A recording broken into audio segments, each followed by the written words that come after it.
ఈరోజు మోరుపల్లి గ్రామంలో మరి చివరిగా ప్రచారంలో భాగంగా మరి మోరుపల్లి గ్రామంలో మరి సర్పంచ్ అభ్యర్థిగా నేను పోటీ చేస్తూ ఉన్నాను. నాకు కులాలకు అతీతంగా మతాలకు అతీతంగా మరి అందరూ కూడా నాకు మద్దతు ఇస్తున్నారు. మరి అన్ని కులాల నుండి అన్ని మతాల నుండి కూడా నాకు మద్దతు ఉంది.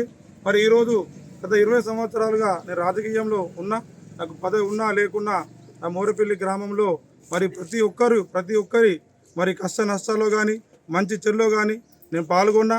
మరి ఈరోజు గ్రామం మొత్తం కూడా మరి ఒక అవకాశం మరి బీసీ బిడ్డగా మరి నేను ఈరోజు జనరల్ సీట్లో మరి పోటీ చేస్తూ ఉన్నా. ఈరోజు మరి గడపన మరి ఈరోజు ప్రచారంలో భాగంగా ఈ 10 రోజుల నుండి మరి ప్రచారం జరుగుతూ ఉన్నది. మరి అందరూ కూడా మరి మోరుపల్లి అభివృద్ధి కావాలని మార్పు కావాలని కోరుకుంటా ఉన్నారు. మరి ఈ మార్పు కావాలని చెప్పని ప్రతి ఒక్కరు కూడా అన్ని కులాల నుండి కూడా మరి కోరుకుంటున్నారు. మరి అభివృద్ధి అనేది ఫస్ట్ నేను 2006లో ఎంపీటీసీగా చేసిన, అప్పటి నుండి కూడా నేను రాజకీయంలో ఉన్నా. మరి కాంగ్రెస్ పార్టీలో పనిచేస్తున్నా. ఇప్పుడు మరి పార్టీలో ఉన్నా కాబట్టి మరి ఏది ఉన్నా ఏ కుల సంఘాలు కానీ ఏ కుల సంఘాల భవనాలు కానీ మరి సీసీ రోడ్లు కానివ్వండి, మరి డ్రైనేజీలు కానివ్వండి, ప్రతి ఏది ఉన్నా కానీ మరి పార్టీలో నేను ఉన్నా కాబట్టి కాంగ్రెస్ పార్టీ అధికారంలో ఉంది కాబట్టి మరి అధికారంలో ఉన్నాను కాబట్టి మరి ఏ పనైనా మనం చేసుకోవచ్చు. అన్ని కుల సంఘాలు ఈరోజు చూసుకుంటా ఉంటే మరి అన్ని కుల సంఘాలు కూడా మరి వాళ్ళ ప్రాబ్లం చెప్తున్నా ఉన్నాయి. ఏంటంటే అన్ని కుల సంఘాలు మా కుల సంఘ భవనాలు కావాలి, మరి మా పక్క సీసీ రోడ్లు కావాలి.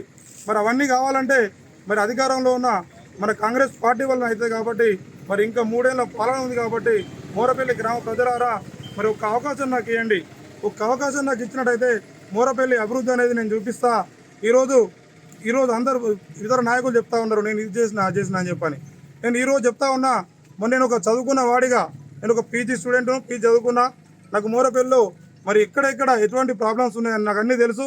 మరి మోరుపల్లి గ్రామ అభివృద్ధికి మనకు ఒక అవకాశం ఇవ్వాలని చెప్పని మోరుపల్లి గ్రామ ప్రజానికి అందరికీ కూడా కులాలకు అతీతంగా మతాలకు అతీతంగా అందరినీ కూడా నేను వేడుకుంటా ఉన్నాను. నాకు ఒక అవకాశం ఇవ్వాలని చెప్పని నేను అందరినీ కూడా కోరుకుంటా ఉన్నాను. ఒక అవకాశం నాకు మోరుపల్లి గ్రామ ప్రజలు ఒక అవకాశం ఇవ్వాలని చెప్పని నేను అభివృద్ధి అంటే ఏంటో చూపిస్తా అని చెప్పని మీ అందరికి కూడా నేను సవనీయంగా వివరిస్తూ ఉన్నాను. అందరికీ మోరుపల్లి గ్రామ ప్రజానికి అందరికీ కూడా ధన్యవాదాలు. కులాలకు అతీతంగా మతాలకు అతీతంగా అందరూ కూడా